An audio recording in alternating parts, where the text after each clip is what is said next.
दोस्तों, आज की कहानी है माँ अब तो भाभी की अमानत लौटा दो ना। दोस्तों, कहानी शुरू करने से पहले अगर आपने चैनल को सब्सक्राइब नहीं किया हो तो कर लीजिए ताकि आपके पास पहुंच सके हर नया वीडियो। देखो तनु, हमारे यहाँ एक रिवाज है, शादी के सारे गहने सासू माँ को सौंप दिए जाते हैं। तुम्हारी शादी को महीना भर होने को आया है, अभी तक तुमने अपने गहने मम्मी जी को नहीं दिए, अब दे देना।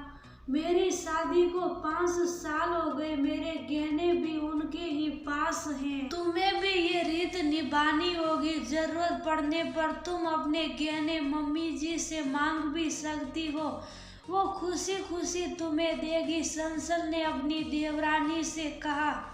लेकिन भाभी, क्या जरूरत है अपने गहने माँ को देने की, हम अपने गहने खुद भी संभाल सकते हैं। तनु, ये सब मैं नहीं जानती, 1-2 बार मैंने भी इस बात पर सवाल उठाया था, बहुत लड़ाई झगड़ा हुआ था। पति देव ने तो गुस्से में कह दिया था, तुम्हारी हिम्मत कैसे हुई मेरी माँ से ऐसे बात करने की। बहुत बवाल हुआ था। शादी के बाद जो समय हंसते हंसते बिताना चाहिए था, वो सब गम और लड़ाई झगड़े में निकल गया। हम हनीमून पर भी नहीं जा सके थे।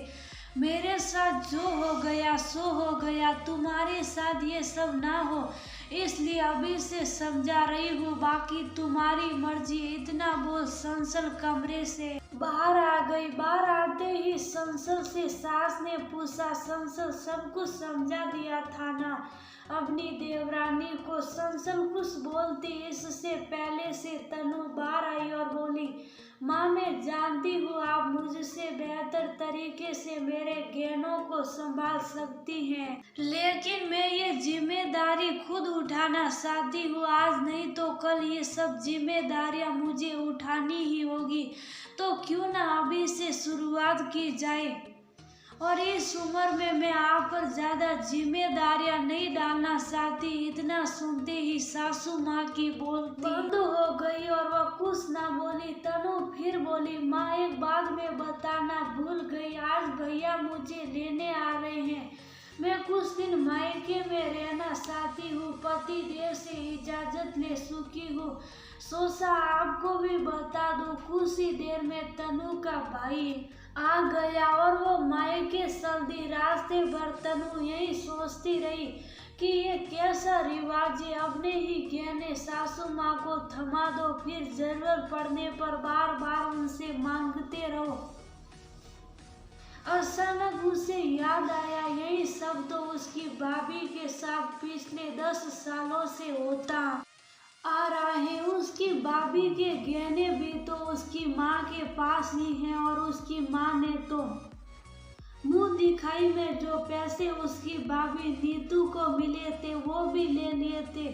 तनु घर आ गया। भाई की आवाज सुन तनु अपने ख्यालों से बाहर आई। घर में सब तनु के आने से खुश थे। तनु की भाभी ने ढेर सारे व्यंजन तैयार किए थे। उसकी माँ फिर भी उसकी भाभी को इधर से उधर दौड़ा रही थी और बात बात पर 2 चार सुना भी रही थी। कुछ ही देर में सब खाना खाने बैठ गए। खाना खाते समय तनु ने गहनों वाली बात बताई तो उसकी माँ बोली, सही किया बेटा, जो अपने गहने अपने पास रख लिए, अब कोई तू बच्ची थोड़ी है जो गहने घूम कर देगी। तूने जो किया सही किया, समय रहते अपनी बात ना रखो तो ससुराल वाले दबा लेते हैं। मेरे गहने भी मुझे तेरी दादी के जाने के बाद ही मिले थे। जब एक ना एक दिन गहने बहू को मिली जाने ही तो जीते जी क्यों बहू की नजरों में बुरा बने। सही का माँ, जब एक ना एक दिन भाभी को गहने मिलने ही हैं तो आज ही क्यों नहीं भाभी को उनकी अमानत लौटा दो ना। इतना सुनने के बाद कमला जी के हलक से निवाला उतरना बंद हो गया। बेटा भी वहीं बैठा था और बेटी ने शब्दों के जाल में ऐसा फंसाया कि कमला जी की बोलती बंद हो गई।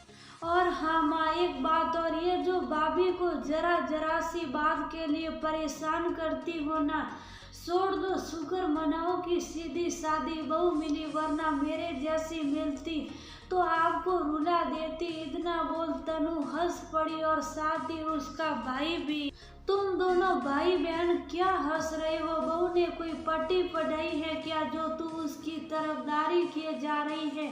इतने सालों से तो तू कभी कुछ नहीं बोली माँ, तब भाभी का दर्द समझ नहीं आया था। वो कहते हैं ना, जब तक खुद पर नहीं बीतती तब तक तकलीफ का एहसास नहीं होता। बस कुछ ऐसा ही हुआ है। आज के बाद यहाँ तो तुम सुधर जाओ, वरना मैं भाभी को अपने जैसा बना लूंगी। एकदम मुंह फट और लड़ाकू। इतना बोल तनु जोर का ठाका लगाकर हंस पड़ी।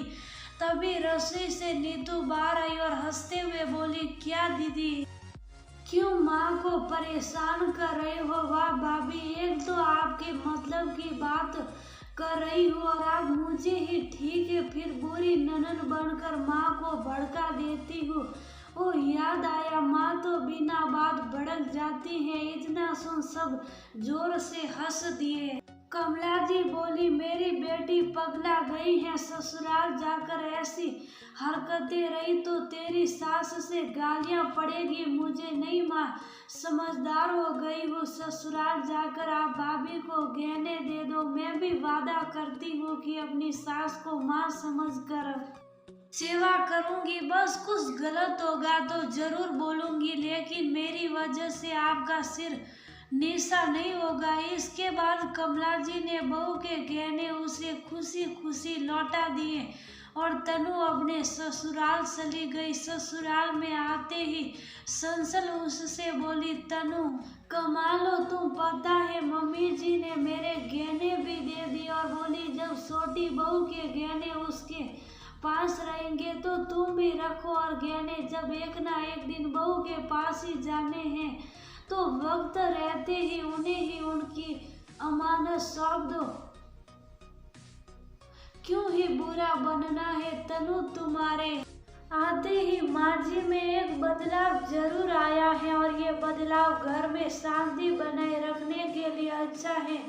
पता है भाभी, आज एक नहीं दो घरों की समस्या सुलझ गई, एक मेरे मायके की और एक ससुराल की। कहने को तो ये बात छोटी सी है, लेकिन ये गहनों वाली बात बिना वजह रिश्तों में मन मुटाव जरूर पैदा करती है। मैं खुश हूँ कि मेरे बड़ भोलेपन के कारण ही सही कुछ अच्छा हुआ।